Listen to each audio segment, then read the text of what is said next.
What's going on, guys? It's Cliffy here. Today we are back finally with Cliffy's Champions League for Season 3. As we can see, 11 teams on our right hand side, which means there is a bye every week, but still, oh my god, 5 games. 5 games to get through. That is absolutely incredible. We're going to go and basically just get straight into it, starting off first with the Wolfpack taking on Bashing Bulldogs. 2 new teams this season for Season 3, and it'll be very interesting to see how they go and get on. So I may change the speed in which the games are simulated at a later date, because now we do have 5 games to get through rather than the 4 that we did have last season. And the last season games did already go for quite a good amount of time. So I am actually going to go push this up to 30% just so we can go and get through it a little bit quicker. But what a start from the Wolfpack. Everson has gone and picked up a 50. I believe that is a debut 50 for him.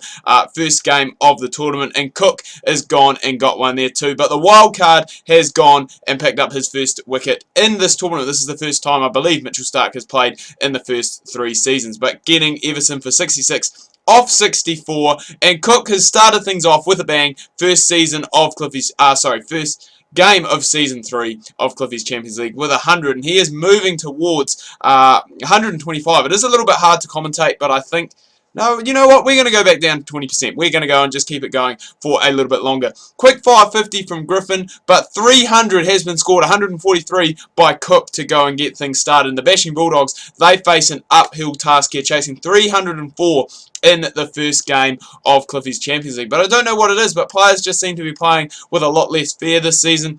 That is very hard to say, even though we have only been through 1 game. But another player, another wildcard, another Australian wildcard, another left arm Australian wildcard, and another left arm Australian wildcard with the first name. Mitchell has gone and picked up the first wicket. He got Ashcroft for 37 off 36. Then Luke Core has come in. He was a guy who was a little bit underrated for me last season. Did quite a lot of good work with both bat and the ball. He's gone and picked up 2 wickets here. Got Fisher for 27, and then Cameron, the captain of the Bulldogs, for 9, and then Taylor's gone and picked up 1 too. So things not looking good for the Bashing Bulldogs here on their debut. Remember, they are chasing 304 for the victory, and Captain Jack has just come in. Captain Jack, that's a good one. I'm going to stick with that. And he has gone. He's finished up with 241. Great debut for the skipper so far, and it's looking as though he is going to lead his side to a very big victory. And what this does mean as well, because still the 4 final spots that we do have to come up against, because the teams are so even, we did see this last season that the teams were so close, getting a big win like this, which is looking like the Wolfpack are going to get in this first game,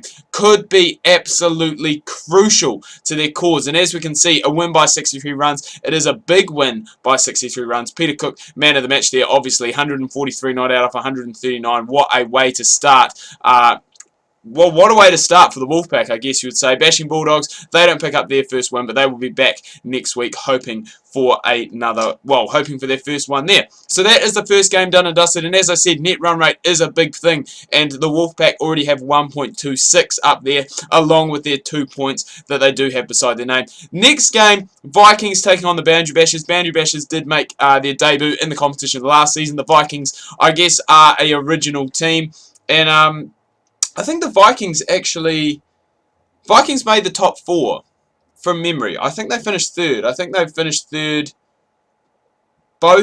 I think both seasons that they've played, they've finished 3rd in the competition. So pretty consistent so far. They'll be looking to go 1 better. I don't think they didn't make the final last year. I know that for a fact. But they haven't made a final before, but I believe they have made 2 semi-finals in their first 2 seasons. Great start for Thompson. He's gone and picked up a 50. And there is a lot of players, I must say, that are scoring with strike rates that are over 100. But Ilya, he is a good pull for the Vikings, especially with the spell he's gone and got here. 3 wickets. Sorry, it's not for the Vikings. He's bowling against the Vikings for the Boundary Bashers. Very good acquisition by the Boundary Bashers to pick him up. He is a top bowler, and he has just gone and showed that there. First Perkins for 39 off 46.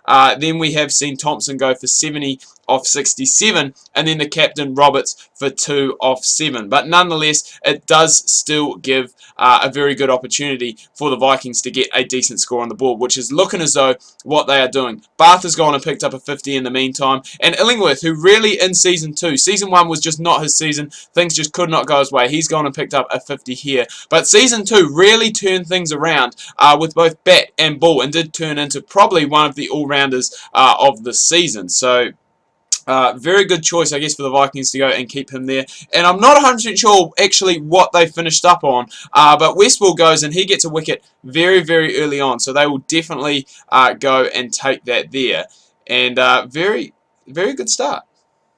Very good start. What am I saying? Very good start. AB de Villiers, he's gone for 31 off 25. And as I said, it is a little bit of different boundary bashers side. I think bowling-wise, they are going to be very, very dangerous. 4 out-and-out bowlers that they do have in their side. Wilkinson, he's gone and picked up a debut wicket for himself. I think Westwall gone and got Duff for his second ball, so not the greatest of starts for Andy in this tournament. De Villiers went to the captain, Roberts, and Westwall. He's another player who is a little bit underrated, but can definitely go and get the job done. He's picked up 3 so far today, and the man I was just talking about before, Illingworth, he's come in, he's completed 2 overs. A little bit of an underrated all-rounder in this competition. May not be the greatest wicket taker in the world, but he is definitely a very, very economical bowler. And we can see that today so far. 4 overs, and he's just gone for 8 runs so far. And he's really gone, and I guess put the pressure on this boundary bashers side. And it is, as I said, looking like a very much an uphill battle. And Berry has just gone, and there's been some incredible spells of bowling to date so far. And again, if we thought the first one was big, that one there even bigger. Illingworth, 80 off 89, as I said, very, very crucial. Elliot, he started off well, had a very good spell of bowling, but really, Berry and Westwall just had an absolute amazing spell of bowling where they both picked up 3 wickets each in very quick succession. Berry getting the man of the match for that 4 for 27 right there, and the 96-run win. That is absolutely huge. We see the Vikings shoot up to the top of the table, and already we have had 2 very one-sided games to date so far. Snipers taking on Royal Hiney. That is going to be our next game. The Snipers actually are champions from last season, and the Royal Hiney, I believe, missed out on the final again. I think both seasons they've finished top of the tree, the Royal Hiney, but they haven't managed to go and make a final as of yet. Can this season be their season? We will have to go and wait and see. Snipers, little bit of a different side, still led by Stu Henry, who really did lead from the front in the second half of last season. They've got Samson as well up there as their wildcard player this season, the wicketkeeper batsman from India, and he's gone and started off with a good start. And this is a good partnership. I must say, we have seen a lot of good batting so far in these first 2 and a bit games. Samson's gone and picked up a 50. He has since been run out just like that. And Spriggs has brought himself on, the captain, and he is 3 for 56 now. Jacques Callis, he is their wild card this season. They've brought in an absolute legend of the game, have the Royal Hiney, and hopefully he can deliver with both bat and ball. Royal Hiney, again, have a very, very strong side. Very strong top 6 from memory.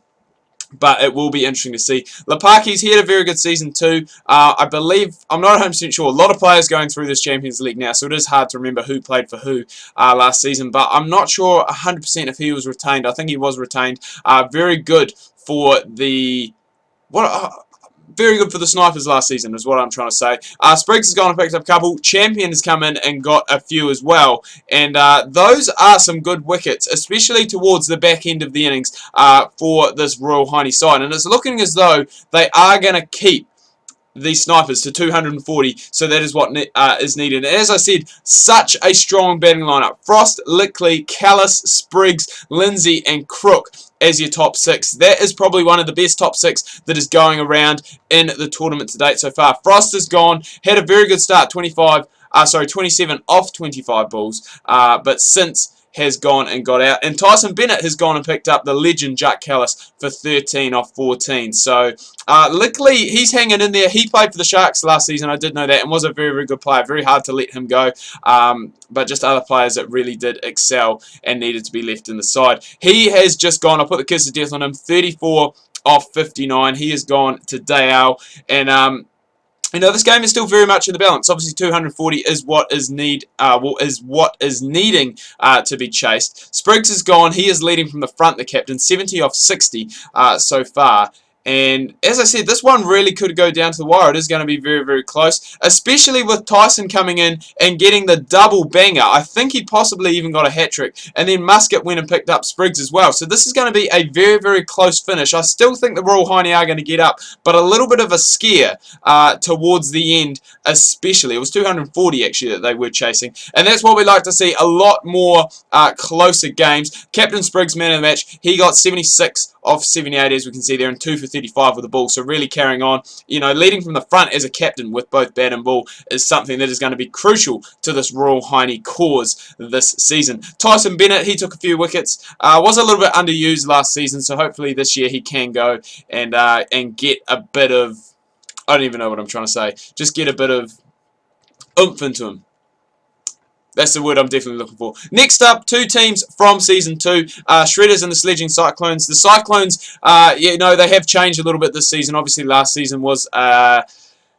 I guess they had a lot of all-rounders in their side. Their side wasn't very balanced. Still nearly made the top 4. The Shredders made it into the final. That was on the back of, I believe, Dahinga and Kumar had a very, very good, solid partnership. I think at 2 and 3. And Hashim Amla was there as well. And he scored quite a few runs too. So it really was that top 3 of the Shredders that did help them out. Hasn't really helped out today as Kumar has gone for, LBW to Kapoor for 4 of 5. I think that was possibly in the second over. Dahinga, he's carried on his good form. As I said, he had a good season last season. He'll be looking to carry that forward for the Shredders. Currently going at a runnable 66. And Mackenzie has gone and picked up Corpse, a new player, 41 off 65. You can't complain about that for your debut. But a lot of new players that the Shredders actually have drafted. Between Corpse, I'm not too sure how to say that name batting now. We'll find that out. Illett and McGuinness, all new players. So they've got 4 new players in the middle order there. Dahinga, in the meantime, he's gone and picked up 100. He is leading the team, leading from the front and leading by example. He's gone to Mackenzie for 121 off 117, but he has done the business. Nintua has gone. He's picked up his 50, and he is racing along. And the Shredders, they are racing along as well to a very, very good total. 3 overs left to go. Rose gone and picked up Illett for 40, but we could possibly... We've just missed out. I was going to say just missed out on another 300 score. 299, I believe, is what is being chased. But what a start from the bench boy. He's got Smith. He's got Head. Both openers back in the hut.